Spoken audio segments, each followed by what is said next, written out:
देखा भैया मैंने सारे राजस्थान के अंदर, लेकिन मेरे दिमाग में भी एक चीज बैठ जाती है, कोई चीज कि ऑपरेशन करूंगा मतलब करूंगा, पूरा करता हूं, आधे का तो काम ही नहीं है, पूरा ऑपरेशन करता हूं 100%, काम ही नहीं रहता किसी तरह का।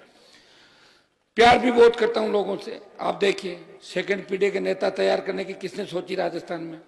अभी थाना राम जी मुझे कह रहे थे, वो नाम ये खुद ही ले लेंगे, मेरे मुंह से नाम नहीं लूंगा उनका। एक कोई पुराने बोले नेता यहाँ आए थे और उन्होंने ये कहा था। मैंने कहा मेरे को क्यों घसीट रहे हो उसमें, आप खुद ही बता देना क्या कहता। मैं तो नहीं था उस समय, मुझे पता नहीं कहाँ था। बोले यहाँ का पानी यहाँ ला देंगे, उनको नागौर में पानी ला सके, यहाँ कहाँ से पानी ला देंगे जैतान के अंदर। वो तो उनको तो वो चीज याद होगी जब जैतान में चुनाव लड़ा था, जमान जब्त हुई थी, वो कैसे भूल सकते हैं उस चीज को? तो कैसे आपको रखेंगे बताओ मुझे। मैं सरपंच साहब को विश्वास दिलाता हूं कि सरपंच साहब आप मुझे एक बार बता दें, क्योंकि जूनी नदी की जो बात आप कर रहे हैं वो शायद 12 महीने चलने वाली नदी नहीं है, बरसात के टाइम चलती है। हम मिलके बात करेंगे, मेड़ता एमएलए साहब भी बैठी है, जैतान के अंदर आप लोग बैठे हैं। आप मुझे बताना कि मैं क्या यहाँ के किसानों के लिए कर सकता हूँ, क्या बढ़िया कर सकता हूँ। अभी तो हमारे पास संघर्ष है, सत्ता के अंदर आप लेके आओ, अब की बार यह तय करो। पिछली बार आप लोगों ने कहा था कि जैतान में उम्मीदवार मत लड़ाओ, याद है आप लोगों को? मैं नहीं लड़ाया, मेरे क्या फर्क पड़ता। मैंने बहुत मदद की हमारे समाज के लोगों की। कोई रोता हुआ आया, कोई अंकल, कोई मामा, कोई चाचा आए, कोई माँ बेटी आए, कोई माँ बेटा आए, कोई भाई भतीजा आए, मेरे से मदद करा ली। मदद कराने के बाद जब विधायक बन गए, बातें आने लगी। कोई वैभव गहलोत को अपने हाथ से चूरमा खिला रहा है, कोई कुछ कर रहा है, और बात कह रहे हैं कि हम हनुमान को चुनौती देते हैं। मैं को ऐसे ही हूँ कि हर कोई चुनौती दे देगा मुझे?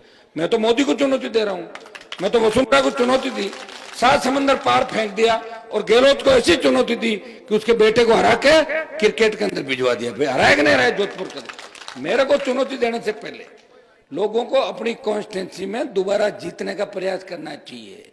एक बार तो कोई भी जीत सकता है, लेकिन दोबारा कौन जीतता है, तिबारा कौन जीतता है? मैंने वसुंधरा को चुनौती दी, 13 में जीता, 18 में पार्टी बनाई, राजस्थान में कोई पार्टी नहीं बना पाया। बड़े से बड़े नेता थे, गढ़ किलो में नौकरी करके अपने आप को किसान नेता साबित करने का प्रयास किया। ये किया था, सही है, आपको अंधेरे के अंदर रखा था, 60 साल तक अंधेरे कुएं में धकेल के रखा, ने पीने के पानी की व्यवस्था करी, ने नहर लाए। अगर यह नहर आ जाती तो हमारे कालू के बेटे बेटियां भी जर्मनी, इंग्लैंड, अमेरिका के अंदर पढ़ते, लेकिन नहीं लाए, बेवकूफ बनाया। करंट, बिजली आएगी तो करंट आ जाएगा, ट्रेन आएगी चोर आ जाएंगे, लड़कियां पढ़ेगी भाग जाएगी। ये तो भाषण होते थे उन लोगों के, फिर भी लोगों ने स्वीकार किया उनको। एक हमें देखो आप क्या कर रहे हैं, 24 घंटे आपकी सेवा। ये जो रथ यहाँ आया कालू के अंदर, क्या बीजेपी कांग्रेस का रथ आया था कालू के अंदर? क्या कोई किसान का बेटा बेटी इस तरह रथ में बैठ के घुमा राजस्थान के अंदर? क्या 70 साल के अंदर मेरा इंतजार कर रहे थे क्या कि हनुमान आएगा धरती पे और वही व्यवस्था बदलेगा? ये माताएं बहनें बैठी है जो, ये झांसी की रानी लक्ष्मीबाई बन के इस व्यवस्था में बदलाव करेगी। छोटे भाई भगत सिंह की भूमिका के अंदर चलेंगे। हाँ यह सही है, चापलूस और घटिया सोच के लोग ये भी कहते हैं कि हनुमान जी ने क्या कर लिया। कोई शाम को एक बीयर पी के बकवास कर लेता है, क्या हो गया, सुबह उतरती है फिर सॉरी मांगते हुए घूमते हैं। लोगों का क्या, मुझे फोन कर देते हैं क्या कर रहे हो फलाना, और सुबह फिर माफी मांगते। आदत है लोगों की। भाई हनुमान जी का क्या है, इनसे लड़ लो, किसी और के प्रणाम कर लो, ट्रांसफर पोस्टिंग ले लो। ये तो घर के ही कहां जाएंगे, 15 रिश्तेदारों को लेके जा पड़ेंगे इनके घर पे। अरे साहब मैं जाट हाँ, माने मारो मती, तो मान जाएंगे। थोड़ा बताओ हमारे जीवन के अंदर यही लिखा है क्या हम इसके लिए लड़ रहे हैं? जब हमारे समाज के बच्चों को हम नहीं सुधार पा रहे हैं, जब सेकंड पीढ़ी को नहीं सुधार पा रहे हैं, तो कैसी स्थिति है? कौन पूछता आप लोगों को? कोटपुर से दिल्ली के भी जाके देख लो, पूरे देश के अंदर जाके देख लो, कितने मुख्यमंत्री होते थे, एक भी सीएम नहीं तुम्हारा।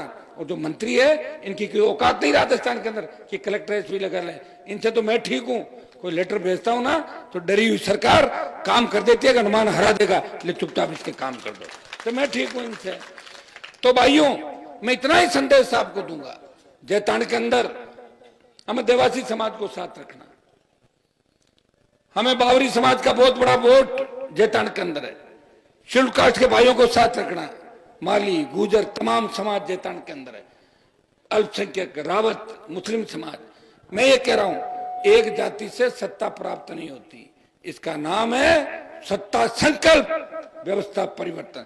सत्ता का संकल्प लेके राजस्थान का नौजवान सर पे कफन बांध के निकला इस राजस्थान को बचाने के लिए।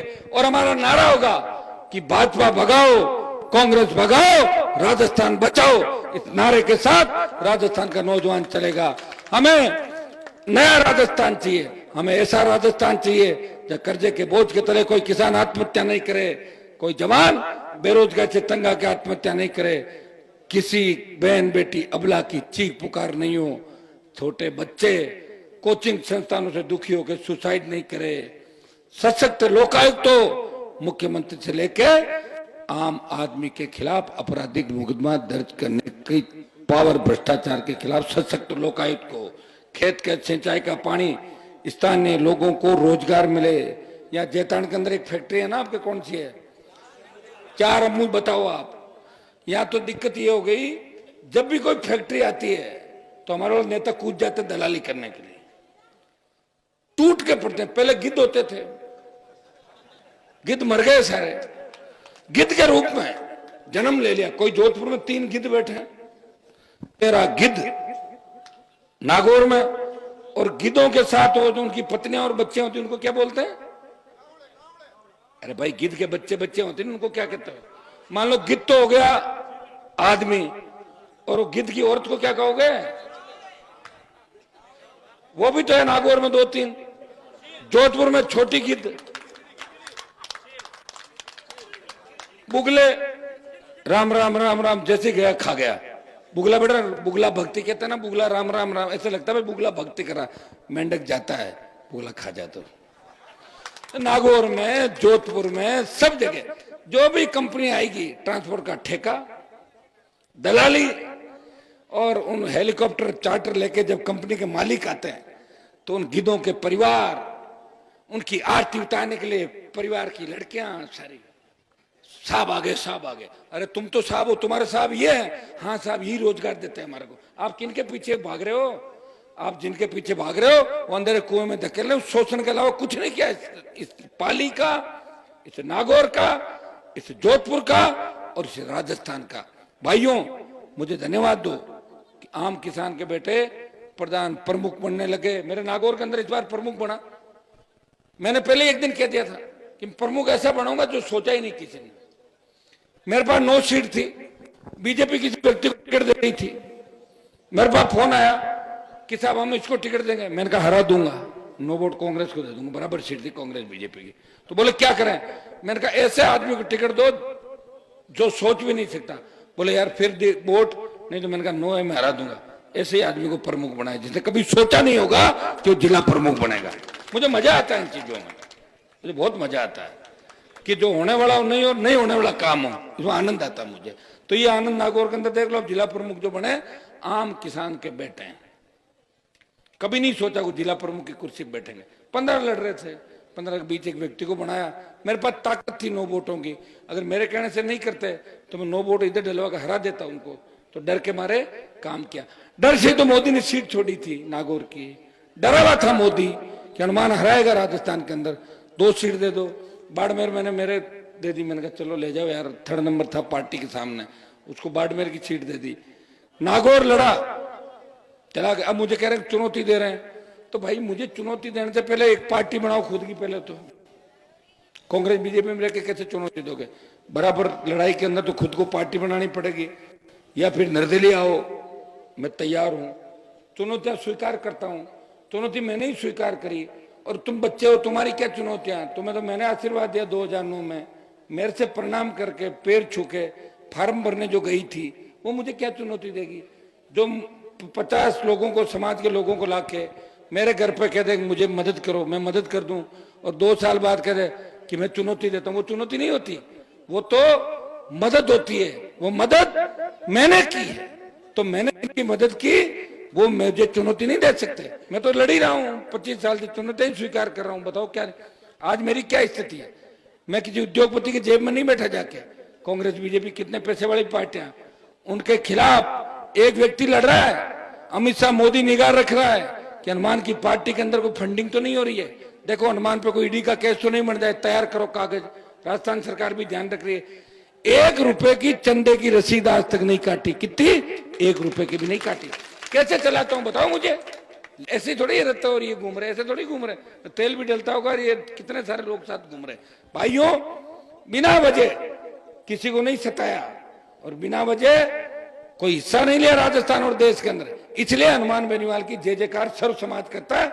और जब मैं लड़ाई लड़ने के लिए जाता हूं, मैंने देखा कई नेताओं को मुझे फोन करते हैं कि साहब वहां पे मर्डर हो गया, आप जाओगे क्या? मैंने कहा मैं तो जाऊंगा, आप आओगे क्या? बोले मैं इसलिए नहीं आ रहा हूं, मर्डर करने वाले मेरी जाति के लोग हैं। अब आप बताओ, सालों तुम्हें शर्म आनी चाहिए। अगर कत्ल करने वाले की, अपराधी की कोई जाति हो, हनुमान बेनीवाल हर उस जगह जाता है, प्रयास करता है कि हर व्यक्ति को न्याय मिले। हो सकता है कि हमारे समाज के लड़के भी अगर गलत काम करेंगे उस सलाखों के पीछे होंगे, नशे का कारोबार करेंगे सलाखों के पीछे होंगे। छोटी मोटी मदद मैं कर देता हूँ। मान लो कोई बिजली चोरी कर ले, कोई माइनिंग इलीगल, किस चीज की इलीगल माइनिंग, मतलब लीगल है। इलीगल वो होती है जो पड़ोस के खेत में पत्थर निकाल ले, खुद के खेत में पत्थर नहीं। इलीगल नहीं भाई, तो पट्टे देने हैं सब लोगों को, ये तो ऑलरेडी रेडी है। बिजली थाने हटाओ, जहां जिसके खेत में जो निकले, सोना चांदी तांबा यूरेनियम, ये जो चीजें, ये तो सरकार की। जिप्सम बजरी, ये सिलिक क्या रेत, और हमारी सैंडस्टोन, लाइमस्टोन, संगमरमर, ग्रेनाइट, ये हमारा जिसका खेत निकले उसी का मामला। तो तभी आर्थिक स्थिति ठीक कैसे होगी बताओ मुझे। खुद के खेत में आप कह रहे हो कि दूसरे लोगों को हम अनुबंध करेंगे, वो करेगा। 80% रोजगार दो स्थानीय लोगों को, खेती को मजबूत करो, सिंचाई, जहां बाढ़ आ रही है वहां आप रोको इसको, और जहां सूखा है वहां पानी भेजो। ये सरकार अगर नीतियां बनाती तो निश्चित रूप से राजस्थान बहुत आगे होगा, देश बहुत आगे होगा। लेकिन कब होगा? कोई नहीं लड़ने वाला। देश में पहला मंत्रिमंडल है मोदी का, जिस कौम के 5-5 कैबिनेट मंत्री, लोकसभा अध्यक्ष, प्रधानमंत्री रहे, उस कौम का एक भी कैबिनेट मंत्री देश में नहीं। मेरे भाइयों, 2 राज्य मंत्री है जिनके पास फाइल नहीं जाती बेचारों को, एक यूपी से और एक राजस्थान से। मैं जो बातें कह रहा हूं वो रिकॉर्डेड बात है, ऐसे ही नहीं कह रहा हूं कि मोदी की तरह चाहे जो घोषणा कर दूं कि 15 लाख खाते में आ जाएंगे, 20 लाख ये भाई बहनों करके। गुजरों के देवनारायण भगवान के मंदिर में मोदी गए, शर्म आने की बात है। इस तरह किसी समाज का अपमान। 21 रुपए का लिफाफा डाला चिढ़ाने के लिए। 21 रुपए तो आज के टाइम में कोई नहीं देता। प्रधानमंत्री जब लिफाफा बनाता है तो कम से कम 5111,000 रुपए तो डालता अंदर लिफाफे के अंदर, और या फिर खाली चेक डाल देता कुछ भर के, ऐसा कुछ। ये अपमान है। वोट के लिए जाना और मन में कुंठा रखना कि मैं इनको जा तो रहा हूं लेकिन इनको देख लूंगा, मैं जाटों को देख लूंगा, गुजरों को देख लूंगा, मीणाओं को देख लूंगा, यादवों को देख लूंगा। अरे किस किस को देखोगे मोदी जी? कि आप लड़ाई लड़ोगे क्या बॉर्डर पे? बॉर्डर पे तो हमारे ही लड़के लड़ेंगे। और बॉर्डर पर जब जंग छिड़ती है तब आपका ब्लड प्रेशर हाई हो जाता है। मैं जानता हूं, आपके पास ही बैठता था मैं कि कितने दमदार आदमी हो। लड़ने वाले हम ही हैं और लड़ाई हमने की, हमारे पुरखों ने की, और हम ही इस देश को आगे बचाएंगे और देश की रखवाली हम करेंगे। पाकिस्तान चाइना का डरता है तो हम लोगों से डरता है। मोदी जी आपसे नहीं डरता, ये आप गलतफहमी दिमाग से निकाल लें। हाँ, ये दुर्भाग्य देश का कि सामने पप्पू है, पप्पू की वजह से वोट गप्पू को दे रहे लोग। एक गप्पू है, एक पप्पू है। एक पुराने जमाने के अंदर रेडियो होता था जो शायद 7-8 बजे बोलता था, रेडियो, ये रेडियो गप्पिस्तान है। क्या था वो समझा? उसे बोलते थे गप्पिस्तान रेडियो, ये रेडियो गप्पिस्तान है। अब आप प्रमुख इलाकों की गप गजट सुनिए। तो गप गजट है, पूरा पूरा देश गप गजट चल रहा है देश के अंदर। ठोको गप्पे, मीडिया दिखाता है जो उनको अच्छी लगती है। अखबार में वही बात छपेगी, विज्ञापन तो सारे वही देता है। हमारे पास कहां पैसे बताओ? मैं रोज विज्ञापन दूं, गहलोत कितने विज्ञापन दे रहे डेली के? 50 लाख का तो विज्ञापन आ रहा रोज 100 गहलोत के। 3 महीने से आ रहे हैं और कह रहे हैं 2 महीने और देगा। अंदाजा लगा लो कितना पैसा दिया होगा। हमारे को छोटी मोटी सोशल मीडिया, कुछ टेलीविजन, अखबार इसलिए छापते हैं कि भाई लड़ने वाला कोई मर्द है राजस्थान के अंदर तो लड़ाई लड़ रहा है। देश में एक बात तो चली कि राजस्थान का एक मजबूत योद्धा लड़ाई लड़ रहा है, उसकी ओर यूपी, हरियाणा, पंजाब नहीं पूरा देश देख रहा है कि इस बार भारतीय जनता पार्टी और कांग्रेस सत्ता में नहीं आएगी। वहां किसानों की पार्टी, राष्ट्रीय लोकतांत्रिक पार्टी जबरदस्त टक्कर दे रही राजस्थान के अंदर। ले भाइयों, उठो, अपनी ताकत को पहचानो। इस बार ये मत देखो कि कौन जीत रहा, कौन हार रहा है। इस बार आपको एक ही चीज देखनी है कि जैतान की सीट पे राष्ट्रीय लोकतांत्रिक पार्टी की बोतल जीतनी चाहिए और जैतान से आरएलपी चुनाव लड़ेगी।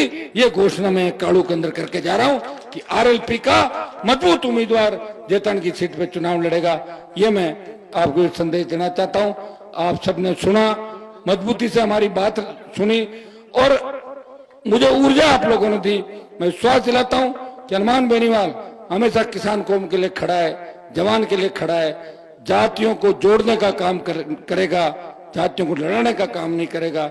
हर वर्ग, शेड्यूल कास्ट से लेके ओबीसी से लेके तमाम समाज राजस्थान में कैसे आगे बढ़े, देश में कैसे आगे बढ़े, कोई भूखा नहीं सोए, हमारे बच्चे खुशहाल रहे, खुशहाल नौजवान रहे, ऐसी व्यवस्था राजस्थान के अंदर हो कि गांव का गरीब किसान जब थाने तहसील में जाए तो थानेदार तहसीलदार बोले बाबा चाय पियोगे, कोल्ड ड्रिंक मंगाऊं, ऐसी व्यवस्था राजस्थान के अंदर हो। ये व्यवस्था हनुमान बेनीवाल चाहता है। सत्ता संकल्प, व्यवस्था परिवर्तन।